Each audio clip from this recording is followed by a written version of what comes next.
Every day when you're walking down the street, everybody that you meet has an original point of view. And I say, hey, what a wonderful kind of day. You can learn to work and play and get along with each other. You got to listen to your heart, listen to the beat, listen to the rhythm of the street. Open up your eyes, open up your ears, get together and make things better by working together. Although seemingly four disconnected topics at first glance, upon further review, the topics of the name of New Auburn in Population 485, the Midden Intentional Community, the article Physical Creation of Space, and Trully's Irish Gifts in De Pere, Wisconsin are connected because each of these four topics emphasizes the importance of both a return to and respect for the past. Granny, tell us about our Irish heritage. Oh, well, darling, you come from a very long line of good Irish stock. Well, let's see, way back in, many years ago, your grandpappy and I came over from Ireland. The year was 1840.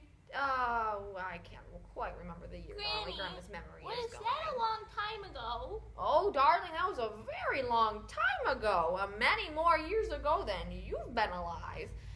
Grammy isn't as young as she looks, you know. Well, anyway, we came across the ocean, escaping the Great Potato Famine. Yes, that was quite a terrible Granny, time. what's a Famine, darling. A famine is when many people go very hungry because of a lack of food source all over the country, mostly due to the government. And, well, your grandpappy and I were lucky to escape that with our lives. We almost died.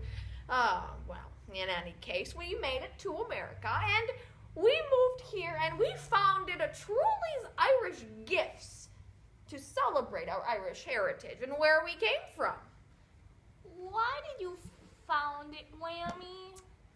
Well, darling, when I was a young warthog, when she was a young warthog. You all love green and are obsessed with potatoes.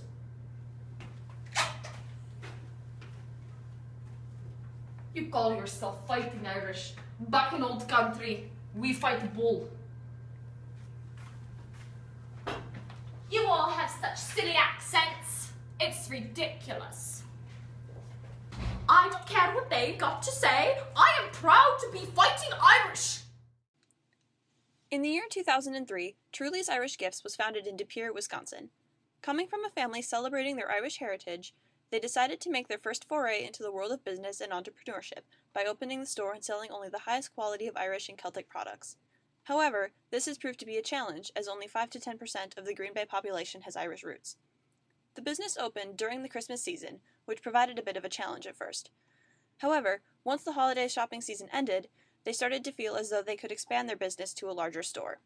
The current location, at 609 George Street in De Pere, is their third location since opening the store. Even though their Irish-focused business has been a challenge for the owners of Trully's Irish Gifts, they were determined to create a store that celebrated where they came from, their ancestry, their heritage, and overall their family's past. All of their products are completely authentic and directly imported from Ireland. Grandma, tell me about when you lived in Ireland. Well, when we lived in Ireland, we lived in a small town called Midden. Yes, it was called Midden. Quite a tiny town, but we lived a much simpler life than we do here, indeed. It was very tiny, and people helped each other out, and, well, our lives were very simple, and it changed little from when our ancestors lived, you see. We didn't change much. For example, we worked the fields by hand from sunup till sundown, and we all pitched in one way or another. We cooked together all the homemade meals made from our own plants and animals. We built and fixed things together. Our community was focused on cooperation, and cooperate we did. Today, our society puts a great emphasis on the individual. Competition is encouraged. Arguments are common. Many people live alone. Wars are occurring all over the world. We are straying away from a past of cooperation and consideration, a time of working together to achieve common goals, an era of thinking of the greater good, rather than simply ourselves. However, it is not all hopeless. There are groups of people nearby who continue to live out this fading lifestyle. The Midden is an intentional community located in Columbus, Ohio that does just that. The members of this collective house share property and space, participate in cooperative decision-making, repair and maintain their house, communicate openly, and use a labor and income sharing system. It is obvious that the members of the Midden value a cooperative lifestyle and are attempting to bring back a way of living that seems to be disappearing in our world today. They also try to spread their ideals through the Fellowship for Intentional Community's nonprofit purposes, better known as the FIC.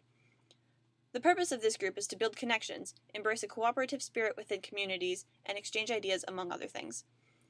They seem to admire and respect the past and the way of living and have brought it back to the present. And I also remember back in Midden, we had very narrow streets. Yes, they were very thin streets, but that was okay. We, the people, did not mind having narrow streets because you would see someone on the street as you're passing them, and you would say hello because you were forced to because of this thin, narrow street. There's no space, and you would build a bond with your neighbors, very neighborly, and there was a well in the middle of the city, of the town, and that was like our gathering space, and we all talked as we got our well water, and it was a good time, and they don't have that now anymore. The physical creation of society takes a focus on how nowadays the streets are wider and the sidewalks are smaller. The author, while extremely biased, brings up points on how roads make us less attached and almost less human than we would be if we were walking down the sidewalk. The author complains that the sense of community in neighborhoods is declining because new roads and new construction are detrimental to a more comfortable, neighborly feeling. He says that, in the past, communities were more focused on being welcoming and open, whereas now they are more focused on industry and being efficient, and it's costing them that more welcoming feel. The author says that local communities should take a step back instead of a step forward, and return to older, more welcoming community-like feelings, and sacrifice the more efficient industry. The streets should not be that wide, and the sidewalks should be wider, and there should be fewer cars and more walkers, because people are out in the open, and they are more likely to interact with each other and engender that feeling of connectedness and community. Overall, the article emphasizes returning to a more community-based way of organizing our neighborhoods. Oh, darling, I think that's enough for tonight. It's Grammy's bedtime. Oh. Just one more story, please. Oh, all right, dear. Well, I'll tell you a poem. How's that, see? When we moved over to the United States, we lived in a little town called New Auburn, Wisconsin. A tiny little thing reminded me of home. Well, its name had a very interesting history. You see, it was based on a poem.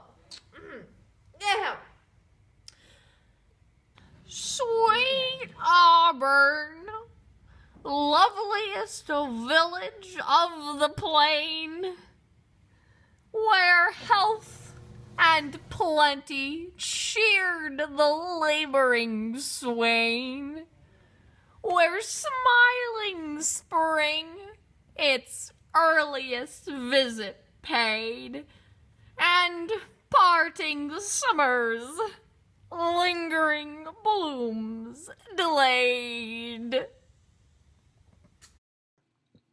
In Population 485, the name of the town, New Auburn, has a symbolic link to a poem written by Oliver Goldsmith in 1770, titled The Deserted Village. The opening lines read, "Sweet Auburn, loveliest village of the plain," and New Auburn has taken the name for itself. New Auburn is a smaller town, having only 485 residents. Everyone in New Auburn knows each other, and the families are all very intertwined. A lot of the pride from the residents of New Auburn stems from the fact that they are all a very close community.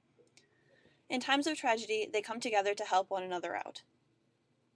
It is clear that the residents of New Auburn have chosen the town's name because of the pride they feel for it. In the poem The Deserted Village, Goldsmith speaks much of his love of his town of Auburn, its loveliness, light, and bliss. However, we believe that the residents of New Auburn also chose the town's name for another reason. Naming the town after one mentioned in a poem written long ago shows a respect and appreciation for what has been created in the past. By choosing the name, New Auburn uncovers a story that may have been lost or forgotten otherwise. The owners of Trully's Irish Gifts chose to create a store inspired by their Irish heritage and their family past, despite the challenges that come from selling a very specific set of products. The residents of New Auburn, by choosing to name their town after one in an old poem, brought back a story that may have been left in the past otherwise. Members of the Midden are living a cooperative lifestyle, showing a respect and appreciation for that lost in the past.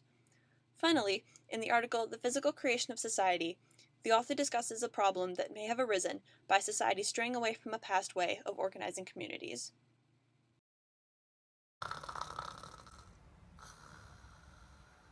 Granny? Granny?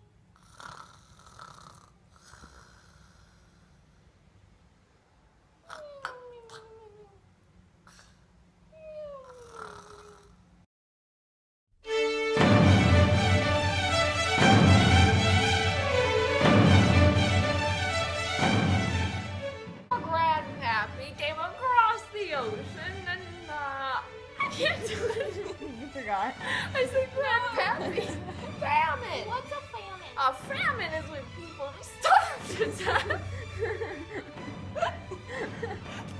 Well, there's no food often due to the government, and people go hungry all across the country. People were dying by the horde, but me and your if Grammy doesn't, well, she isn't as young as she looks. Thank you. We got this. Well, I also remember back in Midden, back in Ireland. It was in Ireland, where I lived before. That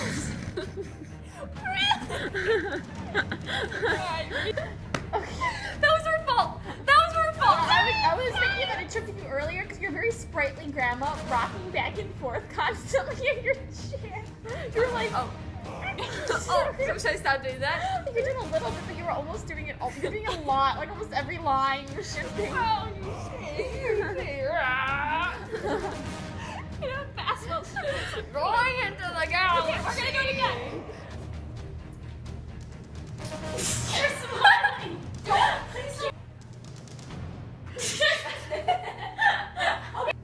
You call yourselves fighting Irish. Back in old country, Spain.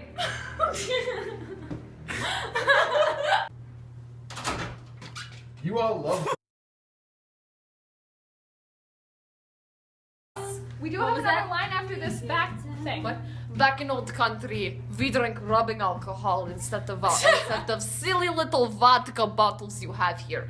It is very silly, very lame. Back in old country, you do not sit on bench. Bench sits on you, so for rich Englishmen to read newspaper. That is old country in Russia. Communism will rule. Anyway.